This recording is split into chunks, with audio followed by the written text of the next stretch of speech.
எந்த ஒரு விஷயம் இருந்தாலும் அதுக்கு ஆரம்பம்னு ஒன்று இருந்தால் அதுக்கு முடிவுன்னு ஒன்று கண்டிப்பாக இருக்கும்னு சொல்லுவாங்க. அதே மாதிரி தான் உச்சத்தில் இருக்கிற எல்லா கட்சிகளுக்கும் டவுன்ஃபாலான டைமும் வரும். அந்த டவுன்ஃபாலோட கடைசி எட்ஜில் தான் இப்போ அதிமுக தொங்கிக்கிட்டு இருக்கு. இதிலிருந்து அதிமுக மீண்டு வருமா, சிவி சண்முகம் தலைமையிலான அணி செய்கிறது சரியா, உட்கட்சி மீட்டிங்கில் எடப்பாடி பழனிசாமி தாக்கப்பட்டதாக வர்ற செய்தி உண்மையான்றதை பற்றிலாம் அந்த வீடியோவில் டீட்டெயிலாக பார்ப்போம்.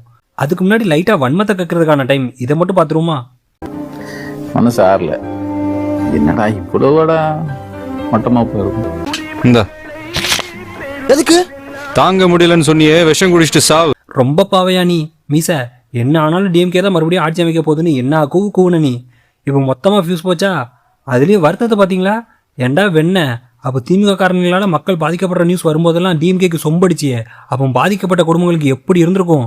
அவனை உன்னையெல்லாம் நோட் பண்ணி வச்சிருக்கோம். எதையாவது சிக்காமையா போயிடுவேன் நீ. இவன் கூட்டாளி தானே நீ. அப்படியே நம்ம அதிமுக பிரச்சனைக்குள்ள வந்தோம்னா, இந்த உட்கட்சி பிரச்சனைன்றது அதிமுக ஒன்றும் புதுசு கிடையாது. ஆனால் இதுக்கு முன்னாடி வந்தப்பெல்லாம் அதிமுக பயங்கர பவர்ஃபுல்லான இடத்துல இருந்துச்சு.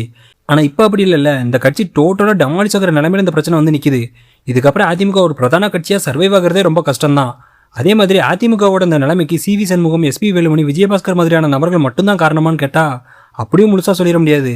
அதிமுகவோட இந்த நிலைமைக்கு காரணம் அதிமுகவோட ஒவ்வொரு நிர்வாகியும் தான். ஏன்னா நல்லா யோசிச்சு பாருங்க, 2017 2021 வரைக்கும் திமுக மற்றும் திமுகவோட கூட்டணி கட்சிகள் உங்களுக்கு எதிராக எத்தனை போராட்டங்களை மேற்கொண்டாங்க. ஆனால் 2021 2025 பாதி வரைக்கும் திமுகக்கு எதிராக போராடுறதுக்கான பல களங்கள் கிடைச்சும் அதை அதிமுக யூஸ் பண்ணிக்கல. அதிமுகவோட ஸ்ட்ரக்சரே ஒரு மாதிரி ஷட் டவுன் ஆயிருச்சு. மறுபடியும் நீங்கள் பவர் ஆன் பண்ணுறதுக்குள்ள தேர்தலே முடிஞ்சிருச்சு. ஒரு பிரதான எதிர்கட்சியாக அவங்க வேலையை ஒழுங்காக செய்யாமல் சுணக்கம் காட்டினீங்க. இப்போ 3வது இடத்துக்கு தள்ளப்பட்டு உங்கள் கட்சிக்கான பர்பஸே இல்லாமல் ஆயிடுச்சு. சரிப்பா, அப்போ இபிஎஸ் எழுது சிவி சண்முகம், வேலுமணி மாதிரியான நபர்கள் செய்கிறது கரெக்டா அப்படின்னு கேட்டால் அதுவும் சரியில்லை தான். ஆனால் அவங்களோட இடத்துல நீங்கள் இருந்து பாருங்கள், அவங்க இருப்பை தக்க வைக்கிறதுக்கு அவங்களுக்கு ஒரு வழியே இல்லைன்றது தான் உண்மை. ஏன்னா ஆல்ரெடி 5 வருஷம் நீங்கள் பவரில் இல்லை. இளைஞர்களுக்கான தலைவரும் உங்கள் கட்சியில் யாரும் உருவாகலை. இப்போ மறுபடியும் தோல்வி வேற. இந்த பக்கம் மாஸ் லீடராக விஜய் வேற உருவாகிட்டு இருக்காரு. இன்னும் இப்படியே விட்டால் அவங்க தொகுதியிலே அவங்களுக்கு செல்வாக்கு குறைஞ்சணுன்றதுனால தான் அந்த முடிவுக்கு வந்திருக்காங்க. இதில் அரசியலாக பார்க்குறவங்க இதை தப்பு இல்லைன்னு தான் சொல்லுவாங்க.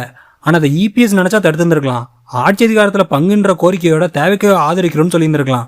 அவர் சம்மந்தமே இல்லாமல் டிஎம்கே ஏடிஎம்கே அலையன்ஸ்னு யோசிச்சாரு. அது பயங்கரமாக ஏடிஎம்கே எம்எல்ஏஸை ட்ரிகர் பண்ணிருச்சு. இப்போ அதுக்கான விளைவு தான் இங்கே வந்து நிற்கிது. இதில் சில பேர் அதிமுக எம்எல்ஏக்களோட கூட்டத்தில் எடப்பாடி தாக்கப்பட்டாருன்னு சொல்கிறாங்க. அது எந்த அளவுக்கு உண்மைலாம் தெரியல. ஆனால் பயங்கர காரசாரமான வார்த்தை பரிமாற்றங்கள் நிகழ்ந்திருக்குன்றது மட்டும் உண்மை. இது எங்கே போய் நிற்க போகுது, இதிலிருந்து அதிமுக மீண்டு வருமானதெல்லாம் பொறுத்திருந்து தான் பார்க்கணும். ஃபைனலாக அந்த சம்பவத்தை பற்றி உங்களோட பார்வை என்னன்னு கீழே கமெண்ட் பாக்ஸில் கமெண்ட் பண்ணுங்கள்.